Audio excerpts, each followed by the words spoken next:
Hello and welcome to Ditching Hourly. I'm Jonathan Stark. Today I've got an audio excerpt from an answer I provided on my YouTube channel. You can check it out at thejonathanstarkshow.com and it'll redirect you to YouTube if you're into watching videos. Otherwise, you can just listen to the audio here on the podcast. Enjoy. Hey, Jonathan here. Got a question from Ashwin Vijay Aragavan. Hope I got that right. And he asks, how can I, a food photographer, practice value-based pricing or something close? When you spoke about it in other videos, it's at a larger scale. How can I scale it to a freelance food photographer level, especially when I often don't get to interact with the actual owners of the businesses that I work with? It's usually the marketing or brand manager who assume authority over the decision-making process. Thank you and love from India. Back at you. Okay, so great question. There's a couple things I want to talk about here. First is that my big thing is ditching hourly, is to having freelancers and consultants and coaches and people who normally bill by the hour or some other time increment to stop doing that for their own benefit and for the benefit of their clients. Value pricing is one way to give really profitable fixed bids for project work. And when I say profitable, I mean for you and for your clients. So if you have a project, then value pricing is the way I recommend trying to price it. But you don't have to have a project. You could have something else like a productized service where you have some kind of outcome that you deliver, or maybe it's a recurring subscription to some output, some business outcome that you price, where you price the outcome and not the number of hours it's going to take you or the number of weeks it's going to take you or the amount of work it's going to take you. Price the outcome. Even if it's not a project that you're value pricing in a sales interview and having a why conversation and coming up with this company's specific, what this company specifically finds this business outcome would be worth, you can kind of generalize it a little bit more and through experience say, well, businesses that are like this will pay about this much per month or per instance for a particular kind of outcome that I can reliably deliver. So so how would I decide between those two things? It's really a question of if you can come up with a service that is going to have a relatively fixed scope, no matter who hires you to do it, it's probably a good fit for a productized service. You can probably put a price on it, post it on your website, and be very happy every time you sell one. If you can come up with a fixed scope type of engagement. If you're getting a lot of clients where the scope is radically different all the time, then you have to do custom proposals for them, and that's when value pricing comes in. So all I'm doing here is describing that there are different ways to stop trading time for money, and when I talk about value pricing, it's almost always in the context of a custom project where you have to have an hour-long conversation, maybe 2-hour-long conversations with a client to uncover the business outcome that they're looking for, and you're going to give them a proposal with 3 options on it for some sort of pretty big project, a non-trivial project, 3 months, 6 months, 12 months, 18 months, a project, beginning, middle, and end. There's a launch at a certain point, there's a success criteria, and at a certain point, you're going to be done. Okay, so you don't have to value price your food photography. You can do a combination. You can create productized services that you publish at a fixed price on your website, and you can also do custom projects that you value price on a one-to-one basis. Okay, so that's one thing. The next thing is if you're going to be doing value price, bigger projects that you want to value price, and you want to get past these sort of marketing or brand managers, or you want to differentiate yourself from the crowd of people who do what you do and sort of justify a higher fee, let's say, which is another way of saying increase the perceived value of what it is that you personally do, then an approach is to become really famous for it. Nobody who's really famous for food photography right now was born famous for doing food photography. Over time, they became famous for doing food photography, and you can do the same thing. It's not, you have to do good work, of course, but there are other things that you engage in to become more famous. So in preparation for this question, I Googled most famous food photographers and came up with a list. Top 10 advertising food photographers, international photography. So then I landed on this page and I thought, well, is this just sort of like a clickbait, site that these 10 people decided to put together? So I looked around a little bit to give myself a sense of like, is this a real website? Is International Photography Awards a real thing? So I'm not a photographer, I don't know.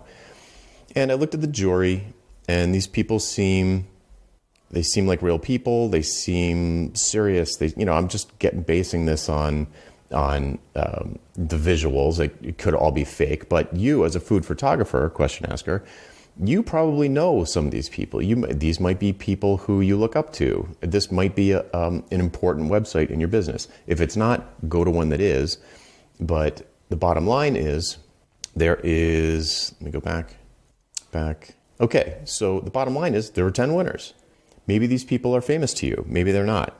But I would be willing to bet that, David Tortora, Jamie Trevathan, Steve Hansen, Mauro Turati, Ira Leone. I mean, these are good-looking pictures. What do I know? They seem good to me. But these people, perhaps, maybe this is the wrong list. Maybe you have a better list. But these people are famous for this. And what that means is, when someone comes to hire them, even if it's a marketing director, they're going to have a story to tell to the person who's approving the budget. If you're not even talking to maybe if you're Ira Leone, maybe you get to talk to the person at the top of the food chain who does approve the budget. But if you're still talking to a director level person, that person can say, we hired Ira Leone, or whatever the name is. Sorry, all these names are hard. That is higher value. It creates a higher status for the person who is the director, who's would be talking to you and hiring you to do the work.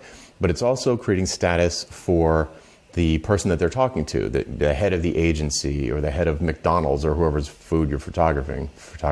Nice one. Photographing. So anyway, the idea here is, this is the second idea. The second idea is, if you want to have really high profitable, or you want to grow your project fees for doing a photo shoot, let's say, one way to do that is to become very, very well known, to become a brand name. Nobody that's a brand name food photographer right now was born that way. You can do that. It takes time, but you can do it. Carve out a niche for yourself that one of these people doesn't already have, and you do it. You can be the world's best fast food French fry photographer, whatever, something like that. And then once you have a name for yourself, the perceived value of what you do will go up. You can say that's crazy or not crazy, but it's true. So that's the second thing. The third thing we could talk about would be to try to get past the gatekeepers, the marketing, the brand manager, and say, I would love to do this for you, but I don't understand what the desired outcome is. Like, yes, I can take these pictures for you, but you could get anybody to do that. Why would you hire someone expensive like me to do it? And they would say, oh, you're going to be expensive? Yes, I am expensive, but I deliver results to my clients. And here's some testimonials on my website of results I had delivered to my clients. When I say results, I don't mean pretty pictures of food. I mean, they sold more French fries. I mean that their restaurant was packed solid after they posted your photos on their Yelp account. What are some results that you've delivered to past clients, business results, that probably have some numbers in them, even if it's 5-star, 2-star, we went from 2 stars to 5 stars. That's completely subjective, but it's still a number. Or that, whatever, their reservations doubled. They were Michelin rated after the pictures. They showed up in twice as many publications after the pictures went live on the website. Look back at the results, business results that you've delivered to clients. And when you're talking to new clients, you say, look, I want to deliver results like I did for these companies to you. But I need to know what those results are if I have any hope of doing it. So what kind of results are you looking for here? And if they can't answer that, then you could suggest, well, I understand that you don't have this information. Who does have this information? Because I won't know what to do. I won't know what I'm trying to achieve if I don't know the answers to these questions. I could take pretty pictures all day long, but that's not going to give you a result necessarily. It would be totally coincidental if just a pretty picture of French fries gave you a result. What result are you looking for? So if they can't answer that question, then you can try and talk to someone who's above them who does have the answer to that question. Why is this food photography going on at all?